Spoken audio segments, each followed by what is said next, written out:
नमस्कार, मी सुबोध भावे.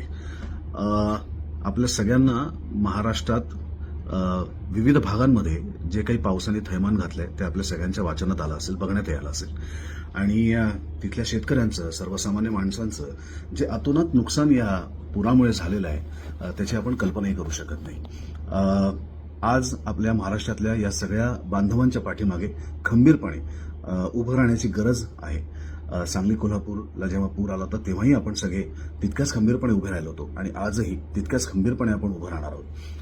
पुण्यातल्या सगळ्या नागरिकांना माझी विनंती आहे आणि सोलापूरमधल्याही नागरिकांना माझी विनंती आहे. मी सातत्याने या चारही जिल्ह्याच्या जिल्हाधिकाऱ्यांच्या संपर्कात आहे, मुख्यमंत्री कार्यालयातल्या त्यांच्या सहकाऱ्यांच्या संपर्कात आहे आणि माहिती करून घेतोय की आत्ता तातडीची मदत कुठल्या गोष्टींची आहे. आणि जी माहिती मला मिळाली त्यानुसार त्यांना आत्ता चादरी, ब्लँकेट, स्वयंपाकाची भांडी, पाणी आणि ताडपत्री झोपण्यासाठी या गोष्टींची आत्ता तातडीची आवश्यकता आहे. या गोष्टी जर तुम्हाला पुरवायच्या असतील, त्याची मदत करायची असेल तर पुण्यातल्या नागरिकांनी उद्यापासून बालगंधर्व रंगमंदिर येथे सकाळी 10 ते 7 या वेळेत ती करावी.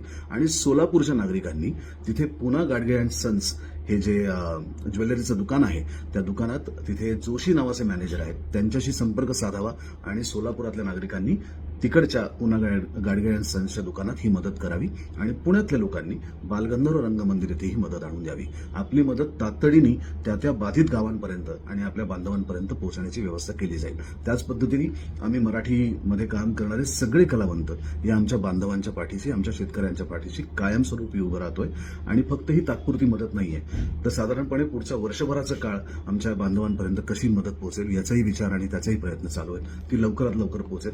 माझ्या सगळ्या शेतकरी बांधवांना, तिकडच्या सगळ्या नागरिकांना मी एकच आवाहन, एकच आशा देऊ शकतो की आम्ही सगळेजण तुमच्या बरोबर आहोत. तुम्ही लवकरात लवकर या संकटातून बाहेर पडावात हीच आमची इच्छा आहे आणि हीच महाराष्ट्रातल्या प्रत्येकाची इच्छा आहे. तुम्ही नक्की पडाल हा विश्वास आहे. स्वतःची काळजी घ्या, सांभाळा. आम्ही सगळेजण तुमच्या बरोबर आहोत.